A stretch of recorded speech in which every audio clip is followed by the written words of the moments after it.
بسم اللہ الرحمن الرحیم۔ السلام علیکم ورحمۃ اللہ وبرکاتہ۔ آج میں آپ کو ایک شخص وسیم کی کہانی بتا رہی ہوں۔ وہ شخص، اس کی 2 بیویاں تھیں اور اس کی شادی کو کافی عرصہ گزر چکا تھا، لیکن اس کے اولاد نہیں ہوئی تھی۔ شادی کو 7-8 سال ہو گئے تھے، اولاد نہیں ہوئی تھی۔ جو اس کی پہلی بیوی تھی وہ اس کی خاندانی بیوی تھی، وہ اس کی والدہ کی پسند سے وہ شادی ہوئی تھی اور وہ وسیم سے بڑی عمر کی بھی تھیں، لیکن پھر بھی انہوں نے شادی کر دی کہ بھی جائیداد ہمارے خاندان سے باہر نہیں جاتی، اس لیے یہ شادی آپ کو اس سے کرنی پڑے گی۔ تو انہوں نے شادی کر لی اور پھر اتفاق ہے کہ کوئی بچہ بھی نہیں ہوا۔ پھر دوسری شادی ہوئی، پھر اس نے اولاد کے لیے تیسری شادی کی، لیکن وہ بھی ایسے ہی رہی اور اس کے یہاں کوئی بچہ نہ ہو سکا۔ کرتے کرتے اس کی شادی کو 15 سال ہو گئے۔ 15 سال ہو گئے، اس نے پھر ایک اور شادی کر لی۔ اس کی 4 بیویاں ہو گئیں اور چاروں بیویوں سے کوئی بچہ نہ ہوا۔ کرتے کرتے اس کی شادی کو 20 سال ہو گئے اور اس کی 3-4 بیویوں کو بھی ایسے ہی وقت گزر گیا، کسی کے ابھی کوئی بچہ نہ ہو سکا۔ چونکہ بڑی بیوی تھی وہ بیمار رہنے لگی، اکثر بیمار ہو جاتی تھی کیونکہ اس کی عمر بڑی تھی۔ آہستہ آہستہ بیمار رہنے لگی بہت زیادہ، تو وہ کام وغیرہ کچھ نہیں کر سکتی تھی، نہ شوہر کی خدمت کر سکتی تھی۔ وسیم جو تھا وہ بہت پیسے والا آدمی تھا، بہت دولت مند تھا۔ اس کے پاس کوئی مکان، جائیداد، کاروبار، زمینیں، کسی چیز کی کوئی کمی نہ تھی۔ اللہ کا دیا ہوا بے پناہ تھا اس کے پاس، لیکن نہیں تھی تو صرف اولاد نہیں تھی، اور اس کی وجہ سے اس کے گھر میں بہت بے سکونی تھی، کوئی برکت نہیں تھی اور کوئی چیز میں اس کا دل نہیں لگتا تھا۔ ہر وقت وہ یہی سوچتا رہتا تھا کہ میں اکیلا رہ جاؤں گا، میری کوئی اولاد نہیں ہے۔ اس نے یہی بات اپنے ایک دوست سے کہی۔ اس کی شادی کو 20 سال ہو چکے تھے۔ یہی بات اس نے اپنے ایک دوست سے کہی تو اس کے دوست نے کہا کہ بھائی اس کا تو ایک حل نکل سکتا ہے، اگر اللہ نے تمہیں 4 بیویوں سے نہیں دیا تو تم ایک شادی اور کر کے دیکھ لو، شاید اللہ تمہیں نواز دے، کیونکہ ساری بیویاں بڑی بڑی عمروں کی ہیں۔ ایک چھوٹی عمر کی لڑکی سے شادی کر کے دیکھ لو، شاید اللہ تمہیں نواز دے۔ وہ کہتے ہیں نہیں بھائی، میری تو سب بیویاں کیا سوچیں گی کہ یہ شخص لالچی ہے، ایک جوان لڑکی سے شادی کر کے آ گیا، ایسا میں نہیں کر سکتا۔ خیر اس کی بڑی بیوی بہت زیادہ بیمار ہو گئی تو وہ کہنے لگی، ایک دن بولی اپنے شوہر سے کہ آپ ایسا کریں، مجھے طلاق دے دیں، کیونکہ میں تو اب آپ کے کسی بھی کام کی نہیں ہوں، بس ایک کمرے میں کونے میں پڑی رہوں گی۔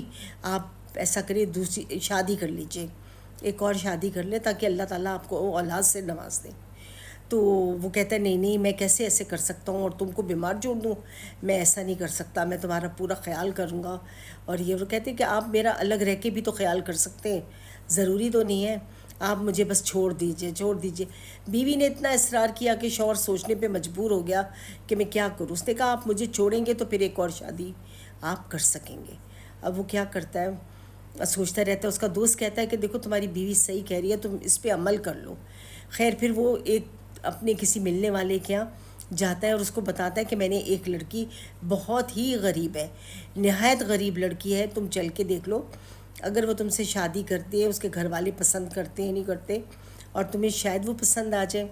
یہ اس کے ساتھ جاتا ہے۔ وہ لڑکی کے جو گھر والے ہوتے ہیں ان کی بیک گراؤنڈ تھوڑی اچھی نہیں ہوتی۔ لڑکی کا نام مہنور ہوتا ہے، وہ اس لڑکی کی نا کچھ بیک گراؤنڈ اچھی نہیں ہوتی، لیکن وہ دیکھتا ہے لڑکی نہایت خوبصورت اور اچھی، اور وہ اصل میں ناچنے گانے والی ہوتی ہے، لیکن وہ دیکھ کے حیران رہ جاتا۔ وہ کہتا ہاں اسی طرح کے لوگ ہمیں لڑکی دیں گے، ورنہ اتنے بوڑھے آدمی کو کون دے گا جوان لڑکی۔ وہ کہتے کہ اولاد چاہیے تو کر لو بھائی، اور یہ بچہ پیدا کر کے صرف تمہیں دے دے گی اور تمہارے ساتھ رہے گی نہیں، پھر چھوڑ کے چلی جائے گی۔ تو وہ دوست سوچنے میں لگ جاتا ہے۔ وہ کہتا ہے ایسا کیسے میں کر سکتا ہوں کہ بچہ لے لوں اور پھر ماں کو چھوڑ دوں اور پھر میرا نام یہ بدنام کرے گی ساری جگہ پہ۔ وہ بہت سوچ میں پڑ جاتا ہے۔ وہ ایک دن آتا ہے اور اس کی والدہ سے بات کرتا ہے اور اس کی والدہ کو 1 کروڑ کا چیک پکڑا دیتا ہے اور کہتا ہے کہ میں آپ کی بیٹی سے شادی کرنا چاہتا ہوں۔ تو والدہ کہتی ہے اچھا جبھی تم مجھے 1 کروڑ دے رہے ہو، چلو۔ والدہ لالچی ہوتی ہے، راضی ہو جاتی ہے، کہتی ٹھیک ہے میں اس سے آپ کا نکاح پڑھا دوں گی۔ اتنے میں وہ کیا کرتا ہے، وسیم اپنی پہلی بیوی کو طلاق دے دیتا ہے اس کی خواہش پہ، اور اس کو بتا دیتا ہے کہ بھئی میں اب شادی کرنے والا ہوں، اور بیویوں کو وہ ایسی باتیں نہیں بتاتا تھا۔ وہ بڑی بیوی چونکہ خاندانی تھی اور اس کی اپنی کزن بھی تھی، اس لیے وہ ساری بات اس سے کرتا تھا۔ خیر پھر اس طرح کر کے انہوں نے یہ کیا، اور اس لڑکی سے نکاح پڑھا کے وہ شخص اسے گھر لے آیا۔ جب وہ گھر لے آیا تو وہ دیکھ کے حیران، اتنی خوبصورت لڑکی اور اتنی پیاری تیار ہوئی ہوئی۔ اب وہ اس کو دیکھ کے کمرے سے باہر آ گیا۔ اب وہ ایک عجیب شرمندگی محسوس کر رہا تھا کہ میری 3 بیویاں کیا سوچیں گی کہ میں اتنی جوان لڑکی 18 سال کی اپنے لیے لے آؤں، اور اس وقت میری عمر 55 سال تھی، اور میں شرمندگی کے مارے نہیں کر پا رہا تھا کہ میں اس کے پاس جا کے بیٹھوں کہ وہ میری بیوی ہے نکاح۔ میرے دوست نے بہت سمجھایا کہ یہ تمہاری جائز بیوی ہے، اس کے پاس جاؤ، کیوں ایسے کر رہے ہو۔ خیر اس نے 1-2 دن گزارے، وہ بیوی سے کوئی تعلق نہیں رکھا۔ پھر اس کے بعد وہ لڑکی شوہر کے پاس آئی اور آ کے مانور کہنے لگی کہ بھئی آخر مسئلہ کیا ہے، آپ نے مجھ سے شادی کی ہے یا کمرے میں بند کرنے کے لیے لائے ہیں، ایسا میرے سے کیا غلطی ہو گئی ہے، اور یہ وہ میں ایک اچھی لڑکی بن کے رہوں گی آپ کے ساتھ۔ میں بھی اس چیزوں سے گھبرا گئی تھی، اور وہ اس کو اعتماد میں لیتی ہے اور بات چیت کرتی ہے۔ خیر پھر وہ اپنی بیوی سے خوش ہو جاتا ہے اور راضی ہو جاتا ہے، اور دونوں میاں بیوی خوشی خوشی رہتے ہیں۔ تھوڑے ہی عرصے میں خبر مل جاتی ہے کہ ان کا بچہ ہونے والا ہو گیا ہے۔ اب وہ خوشی کے مارے اس کی کوئی انتہا نہیں رہتی اس شخص کی۔ وہ اپنے دوست کا بہت شکریہ ادا کرتا ہے اور کہتا ہے واقعی تم نے صحیح کہا تھا کہ چھوٹی لڑکی سے میں نے شادی کی ہے، اس لیے اللہ تعالیٰ نے مجھے نواز دیا اور میری دعا سن لی ہے۔ اور جو اس کی بڑی بیوی ہوتی ہے وہ بھی بہت خوش ہوتی ہے اور کہتی ہے دیکھا میں نے آپ کو صحیح مشورہ دیا تھا کہ اللہ تعالیٰ آپ کو اولاد کی نعمت سے نواز رہے۔ کہہ رہے دیکھتے دیکھتے ٹائم گزر گیا اور اللہ تعالیٰ نے اس شخص کو ایک بہت خوبصورت بیٹے سے نوازا، اور وہ اتنا خوش ہوا، اس نے ڈھیروں مٹھائیاں اور غریبوں میں کپڑے اور چیزیں تقسیم کی اور بہت اپنا نام بنایا، اور سب خوش ہو گئے کہ اس کی ماشاء اللہ اولاد ہو گئی۔ اس نے اللہ کا شکرانے ادا کیے اور اللہ تعالیٰ کے آگے بہت شکر ادا کیا، اور وہ کہنے لگا کہ شکر ہے میرا کوئی نام لیوا تو ہو گیا، کوئی میری پہچان والا تو ہو گیا، اللہ تعالیٰ نے مجھے اولاد سے نواز دیا۔ اس طرح کرتے کرتے اس کے 2 بچے اور ہو گئے۔ وہ پھر اس کے بعد 3 بچوں کا باپ کہلانے لگا۔ ماشاءاللہ سے اس کی بھی خوشی کا ٹھکانہ نہ رہا، اور گھر میں اتنی خوشی ہو گئی، اور اس کی جو 3 بیویاں تھیں وہ بھی بہنوں کی طرح سب مل کے رہتی تھی، اور بہت اچھا گھر کا ماحول تھا۔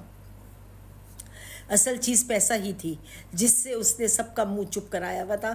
سب اپنے اپنے پیسے میں مست گھومتی پھرتی تھی اور خوش رہتی تھی، اور وہ چھوٹی بیوی کے ساتھ وہ گھومتا تھا اور خوش رہتا تھا، اور اس کو اللہ نے اولاد جیسی نعمت سے بھی نواز دیا جو کہ اس کے بڑھاپے کا سہارا تھا، اس کے کاروبار کو دیکھنے والا تھا، اور اس کا نام لیوا تھا۔ کوئی تو اس کا نام لیوا ہوا۔ اتنی خوشی اس کو ملی کہ اس نے اللہ کے بہت شکرانے ادا کیے، اور اپنی بیوی اور 3 بچوں کو لے کے وہ اللہ کے گھر گیا اور بہت زیادہ شکرانے ادا کر کے وہاں سے آیا، اور کہ اللہ نے میری مراد پوری کی، دیر سے ہی صحیح لیکن میری مراد تو پوری ہوئی۔ تو اللہ تعالیٰ اس طرح ہم سب کی مرادیں پوری کرے اور سب کو خوشیاں دے۔ اللہ تعالیٰ سب کے گھر آباد کرے، آمین ثم آمین۔